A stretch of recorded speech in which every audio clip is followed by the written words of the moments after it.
this evening. I'm going to be facilitating this evening on behalf of the Worcestershire Association of Local Councils. Just a couple of pieces of housekeeping before we get started. As you will have seen, the session is being recorded. That's so that the recording can then go on the Worcestershire Association of Local Councils website, so that we can signpost to residents across Worcestershire who might be interested in becoming a councillor who can't attend either tonight's live session or tomorrow night's live session. So please be aware of that. If you don't wish to be seen, you can turn your camera off, and we, of course, will use the chat window to pose questions as well. This evening we're joined, I'm going to introduce two people. The first is Chris Wayman, who is the Chief Executive Officer of the Worcestershire Association of Local Councils. Good evening, Chris. Hello. And we're also joined by Councillor Dr. Bakul Kumar, who is also Chair of the Worcestershire Association of Local Councils and a councillor in his own right. Good evening, Bakul. Thank you very much. Good evening, Daniel. Great to see you. Okay, so tonight is all about becoming a parish councillor or a town councillor.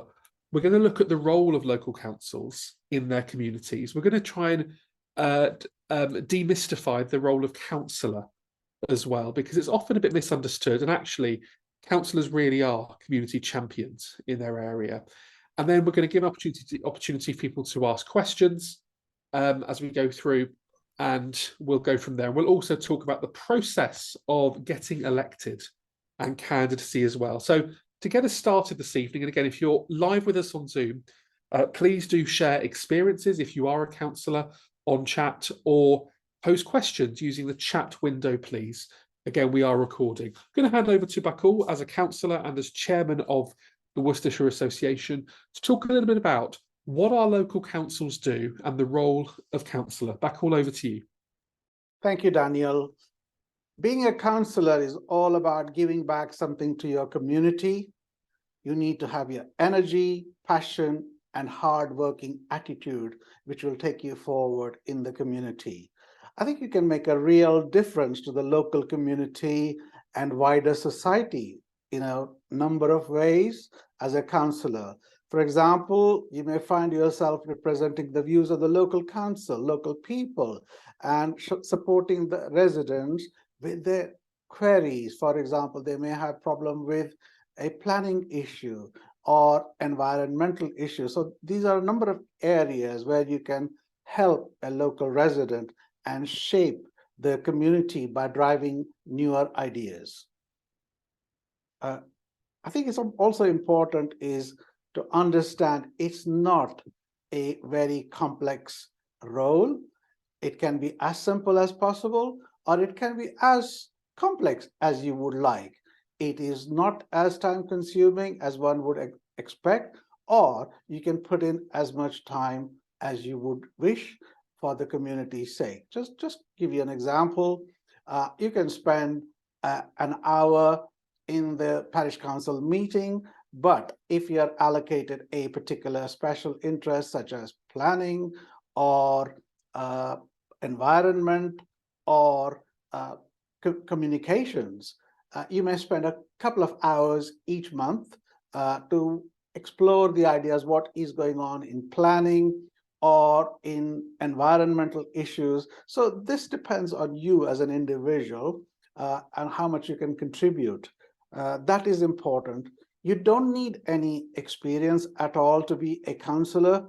You can learn on the job. Just to give you an example, I'm a retired NHS consultant.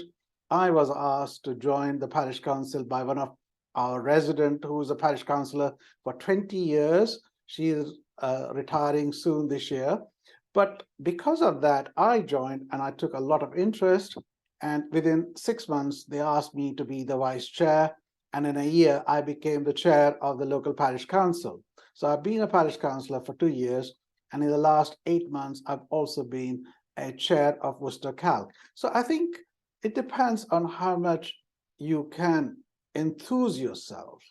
You can put in a lot of effort or as little effort in a joint fashion, because there are 8 to 10 of you as councillors. So you don't need to take the whole burden. You can share the burden and enjoy what you're giving it to the community.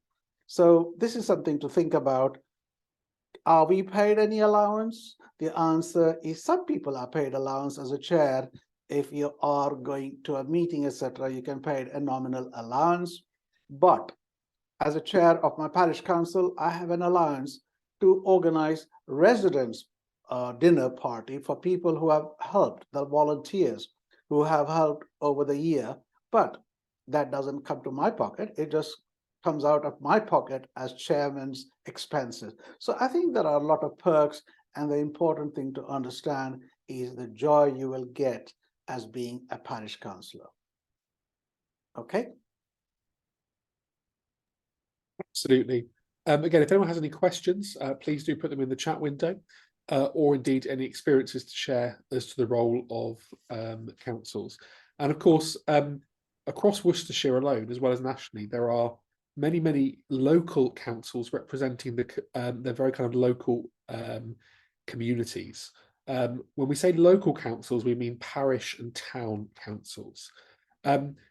I wonder, Bakul or Chris, if you can give us a sense of some of the councils in Worcestershire, some of the local councils, what kind of services are they providing to their communities? I think I will answer because Chris has got a bit of a sore throat. I'll leave his voice till later. I think it's a varied role for the parish councillors throughout Worcestershire area, because some parish councils are big, some parish councils are small. So the whole idea is, if you are a medium to large size parish council, you can be looking after the environment, such as litter picking, such as keeping the gardens tidy, keeping what you call planning issues. You got to look after the planning applications which come through, or organizing local Christmas parties and various issues which occur locally. So these are some of the things, depending on the size of the parish council. Or it can be a very small parish council with only 2 or 3 parish councillors, and where the role is limited, where the residents are small in number. So Chris has put something in there, and again, like clearing the dustbins, you're in charge of looking after. If you're a district council, you're certainly looking after clearing the rubbish, not yourself, but district council looks after the rubbish, and it's also parks. If people have parks, how you collect the parking charges, etc. So there are a number of roles depending on the size of the parish council and the town council. Yes, I agree totally. You go from very small parishes, and we've got some such as Maddisfield by Malvern with only 123 electors, all the way up to Kidderminster that are currently doing a nearly £10 million restoration of their town hall. But it all depends on your community, and also what assets the town and the parish have at the time. Some only have a few small things, such as a notice board or a bus shelter, where others go to large parks, have responsibilities around cemeteries, and also do large scale events. But yes, it all depends on where you live, really. And can we get a sense of time commitment? What does it involve from a time perspective to become a parish or town councillor? So it depends on you and your parish or town council. So some small parishes may only meet once every quarter for an hour, or maybe it's 2 hours, and that might be the whole commitment, is meeting for that meeting, and also sort of reading up beforehand and a little bit of action afterwards. All the way up to the large town and parishes that have multiple committee meetings that could be meeting sort of once a week. However, again, within that, it all depends on what you as a person want to take on. You could be on everything, or you could be just you could focus even narrow, have a narrow focus. If you have an interest in your local park, if you have an interest in events going on, then you could just attend those meetings specific to you, which may just be once a month for the meetings. And again, sort of maybe 2-3 hours for the meeting and reading up a little bit beforehand. But as Bakul said earlier, if you really want to get involved, there's lots of things, lots of great things that the town and parishes do in the county. With all up in Bromsgrove, they have a dementia cafe, and councillors go and help out there. So you know, you can commit to more if you want to, but as a minimum commitment, it's very little needed to be a parish councillor.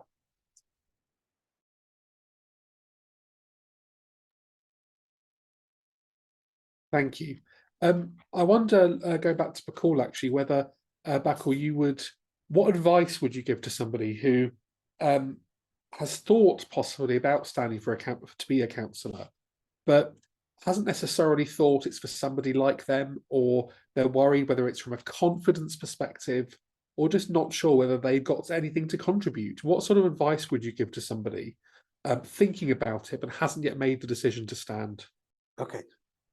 It is an instinct. If I give my example, as I was about to retire, I noticed I started to walk regularly and I found litter on the road. So I started to pick litter. This is something very simple, and it has gone on for nearly 5-6 years now. Pick litter on the roads every other day, so something bugged me. And when the parish councillor came and knocked on my door, and just district councillor she was also, she asked, what can we do? I said, look, this is a problem. She said, why don't you be a councillor, she said. So I said, okay. So I thought about it. I spoke to my wife, and then I did some Google search on that. I joined with open mind. Then once you get into the throes of what the council is, you learn on the job. So it is not something you need to know from the word go. So don't be petrified, don't be scared to say, what am I going to do in the government level? Because don't forget, it's not only planning, it's the finance. We are going to look after the residents' money, because the precept which comes from the district council, we have to spend it properly. So there's a lot of roles to fulfill. And as Chris said, you can be in one role, whether you can be either in planning or in finance or in communications or on the highways committee.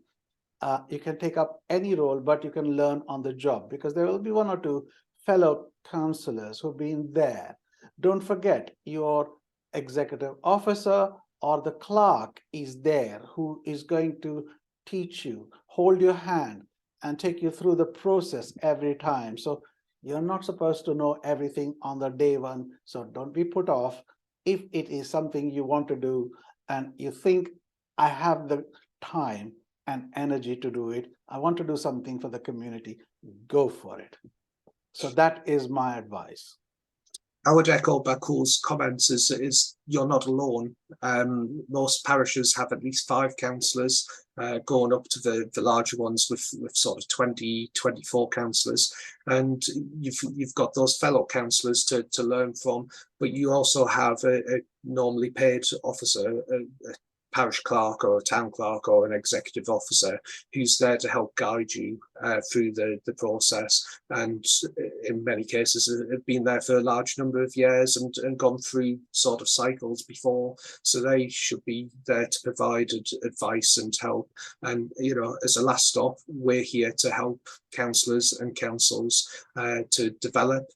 We offer a number of training sessions, including an induction training for councillors.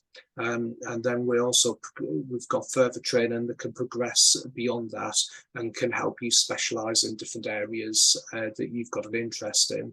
And we're there to help support you as a councillor and to support the council as a whole. I can take that point further, Daniel.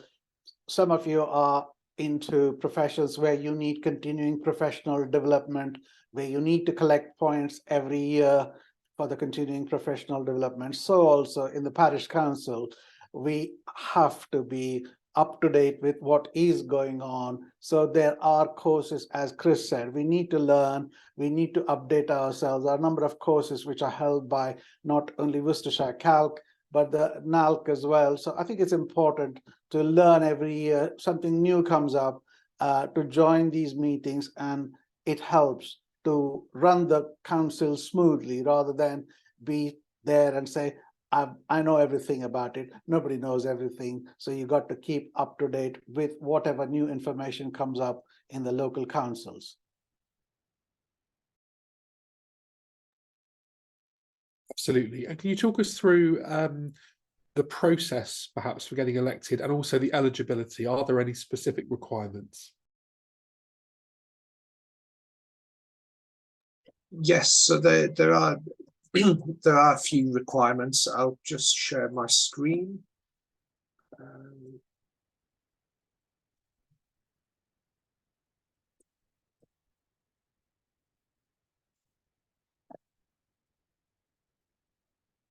So there are a few requirements. They get quite detailed.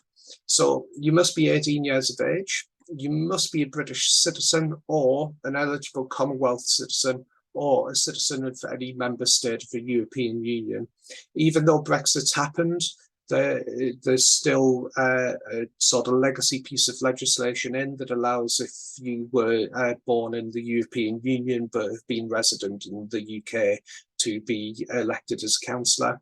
You must also meet one of 4 other qualifications. So you live and are registered as a local government elector for the parish in which you wish to stand, or you have occupied a property or piece of land within the parish for the whole 12 months before your election as councillor, or your main place of work is within the parish for the 12 months prior, or you have lived within the parish or within 3 miles of the parish for the whole of the 12 months before the election. So even if you don't live in a specific area, if that is your community that you relate to, then you may be able to stand as a councillor in that area. There's a few disqualifications. So if you're already a paid employee of the parish council, then you can't stand for the parish that you're paid for. If you've had some elements of bankruptcy restrictions or a current interim order on them, if you've been sentenced to a term of imprisonment for longer than 3 months, including a suspended sentence without various options during the previous 5 years, or you've been disqualified under the Representation of the People Act 1983, which covers corrupt or electoral processes, or if you have or if you're subject to an element of the Sexual Offenders Act and therefore have to sign the Sexual Offenders Register. Beyond that, though, it's open to everybody. We've got councillors in the county from as young as 18 and 20, all the way up to, I believe, a councillor in their 90s, from all walks of life. Just 2 years ago, we had our first trans chairman of the parish council, and we're quite proud of trying to be more diverse within the communities and within the councils, because we want councillors and councils that represent the diverse range of people that we have in Worcestershire.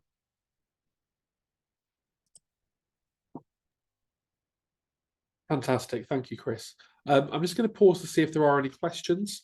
A couple of other sort of questions that I know people ask about becoming councillors. We've talked about eligibility, we've talked about kind of what councils do, we've talked about support and training. In terms of actually finding out what my local council does and who I contact to find out more information, and to perhaps to have an informal conversation around the specific things that my local councils do, what's the best way, Chris, of finding that information out? Yes, so there is a list on Worcestershire County Council's website of different parishes. Within your district as well, there will be a list on their website of the town and parishes within those areas. And also, if you just want to Google your village or your town and put parish council or town council afterwards, then your local council will pop up. Or if you have any problems whatsoever, please feel free to contact us, and we will contact the local parish or town council and get you in touch with them. The email address is Christopher, CHRISTOPHER at WorcCalc, WORCCALC.org.uk.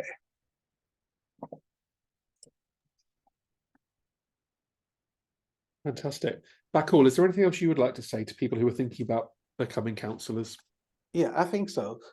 Some of the people may know they have a so-called parish council or a district council, so they can go or ring up the executive officer or the clerk and say, are there any vacancies coming up for the coming elections in May? And they may say, yes, we have some vacancies, and ask the procedure to apply locally, and then can they make an appointment to see either one of the councillors or the clerk themselves, because they can get invaluable advice from not only the clerk or from the chairman or the vice chair, and get an insight into what is happening locally, and thus they'll feel that they are ready to apply. Fantastic. And Chris, is there anything else you would like to add? I don't think there's much more to add. The whole of the county, apart from Kidderminster Town Council, has town and parish elections in May 2023. If you're interested in standing as a councillor, there is sort of a nomination process that's hosted by the district or for Redditch Borough and Worcester City, the City Council, in which case there will be a publication of the fact that there will be an election on the 27th of March. And people have until the end of day on the 4th of April to submit their nominations to become councillors. Following that, if there is to be an election in the parish, this will be likely issued on the 5th of April, and then the election day will take place on the 4th of May, which is the first Thursday of the month. And that you should know, even though it's a coronation weekend, that weekend, you should totally know by the Tuesday if you've become a parish or a town councillor. I've had a really good question come in, which is, what is the difference between parish, town and city councils? I could go on for quite a while about different things. So we'll take the difference between town and parish first. So there is no real difference between town and parish. Just if you live in a town, then your council is likely to be called a town council rather than a parish council. So if you live in Malvern, then it would be Malvern Town Council, but if you live in Malvern Wells, it'll be Malvern Wells Parish Council. The difference between the other councils is quite different. In Worcestershire, we have what's called a three-tier setup, which has town and parish councils as the first tier of councils.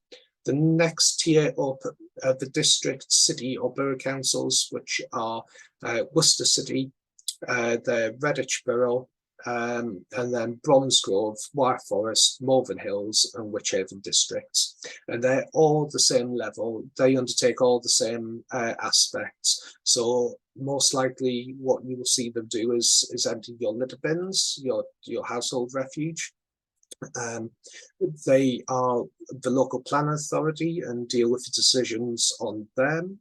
They'll also deal with sort of major plans for housing development, and they will also tackle various aspects such as economic development and various bits like that.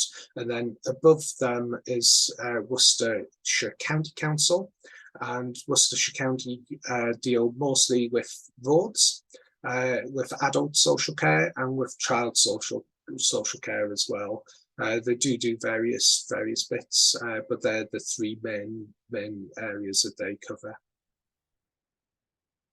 So it's all really about the different responsibilities that each one has. And I'm guessing the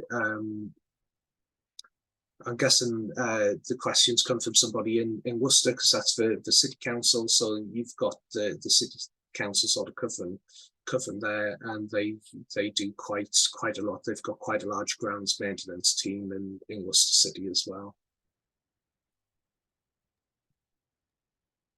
I think one of the things, I'm just going to offer a comment as a councillor myself, if that's okay, an observation, and then I can see there's another question come in.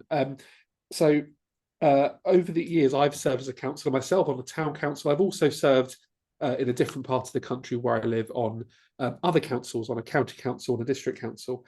And the bigger councils are often, on some respects, they do some of the big things like libraries, children's services, adult services.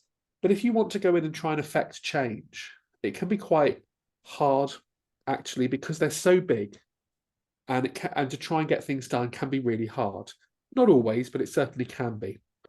My experience, and I noticed this around the country, and particularly here in Worcestershire, when you join a parish or town council, actually, and I wonder what Bacall and Chris think about this, I think generally it's easier to affect change, to make a genuine, it sounds like a cliche, but to make a change in your community. Different councillors, different candidates put themselves forward for different reasons. Some often get involved because they have a general passion for their community. Some often get involved for a single issue. Doesn't matter, actually, what the motivation is. But councillors, parish and town councillors, are passionate about their communities, and genuinely, I believe, are able to go in, work as part of a team, add value, bring their life experience, whether they're young, old, no matter what their background or education, everyone has something positive to contribute. And I think at parish and town level, we can really get things done in a far more agile way than perhaps some of the bigger councils. I don't know, Bacall or Chris, if you'd agree with that. I totally agree with you, Daniel, because when you're going into a new field from your specialty, whatever you're working in, and think, am I going to do something here? Am I going to waste my time sitting in a meeting after meeting? The answer is no. If you have a particular interest, like environment, you can take up that issue, because this is something important for a lot of people, and they can build on it. It's not just the parish council. They can work with local agencies. They can work with Centre for Sustainable Energy. They can talk about various things. They can work with Worcestershire County Council if they are interested in solar farms, solar panels, etc. So all these things, it starts with a small passion, but it can develop into bigger one if you have the energy, time, and enthusiasm to go with it. Or you can be something very simple. For example, oh, I just want to do something for the community for Christmas, celebrations, or litter pig, something like that. So it varies. Or somebody might be passionate. They might be engineers. They might be planners. They want to be sitting on the planning committee. Now, this is where the problem comes. The parish councillor can't make a decision. The district council makes a decision. So if somebody wants to be a parish councillor with interest in planning, they have to rein themselves back, because they have to be going through a proper regulation to say, if they want to object, why should they object? Because there are rules and regulations, and you can only object on a certain planning application if there are really objections to be made, not because you don't like the planner, or not because you don't like it being built next to your house. So it doesn't work like that. And the only problem there is you can object as a parish council, and there's only once you can object, because say, for example, the district council agrees to offer, to let them go through the planning process. The parish council doesn't have a reprieve. It cannot go back and challenge the decision made by the district council. So this is where the parish councillors have to be on the ball, learn a little bit about planning, as we said earlier, learn about what the planning process is. And it's an hour-long online tutorial, and you pass that. So you have an idea how the local planning works. So you can either object or you can constructively take part in saying, yes, we got to go through, because it is going through the neighborhood development plan, which some of the councils have it. So you can use all those backup tools, and as a result, you can become efficient representation for the community as such.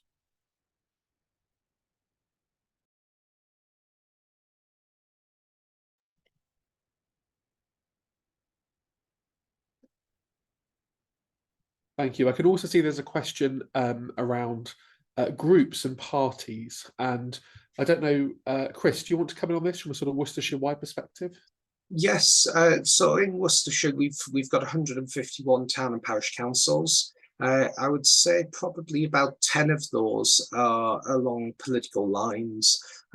So it doesn't prohibit anybody coming onto the council, but some councils have people standing who are members of the political party. You sometimes get support from the political party to become a candidate and then to be on the council. And then it all depends on the council and the setup of the political party, along if you're allowed to vote with complete freedom, or if you're required to vote on long political grounds. And it really does depend on each council that has a political council. But I would say the vast majority of councils within Worcestershire aren't. And if you aren't a member of the political party and you still wish to be on a council, then you can apply to go onto the council as an independent, and then you'd be free to make all the decisions yourself. But yes, some councils do undertake something which is called being whipped, whereby some councillors are required to vote along political lines. It does occur a lot less at town and parish council level than it does for the district, city or boroughs, or the county council. Absolutely. I'll give it a minute just in case there are any other questions. I'll keep an eye on the chat window. But otherwise, in terms of next steps, if you're watching live on Zoom, there are some useful links in the chat window, which would encourage you to take a look at and encourage you to contact your local parish. For anyone watching the recording, the page where the recording is hosted, there'll be information on that page to help you discover what you need to do next, and how to actually have that conversation with your local council, how to actually go through the process, and then actually become a councillor and start to contribute in that regard to your community. I don't know, before we finish, if either Bakul or Chris just want to add anything before we finish for this evening. I think so, Daniel. I think it's quite exciting time, whether whatever age group you are, and if you have got time, I think you should involve yourself in the local parish councils or district councils and be effective in looking after people's interests, because it matters. Because once you are elected, you have a responsibility to look after the needs of the residents. And I think it's quite challenging yet rewarding. And I would really encourage people to do so, because I certainly enjoy, and a lot of my fellow councillors enjoy what we do. And I wish all the people who are interested should take that leap of faith and go forward. Thank you very much. I would just agree and offer support to Bakul's comments. You know, it doesn't matter what background you come from, what education you have, how long you've lived in an area, just so long as you meet the requirement of having lived for 12 months in a place where that's relevant. You know, put yourself forward, look to be parish or a town councillor, and try to help give back to the community, and try to help make your place a better place for yourself and for everybody else and future generations. Great. Thank you everyone for giving up your time this evening. Really appreciate you. Thank you. Take care.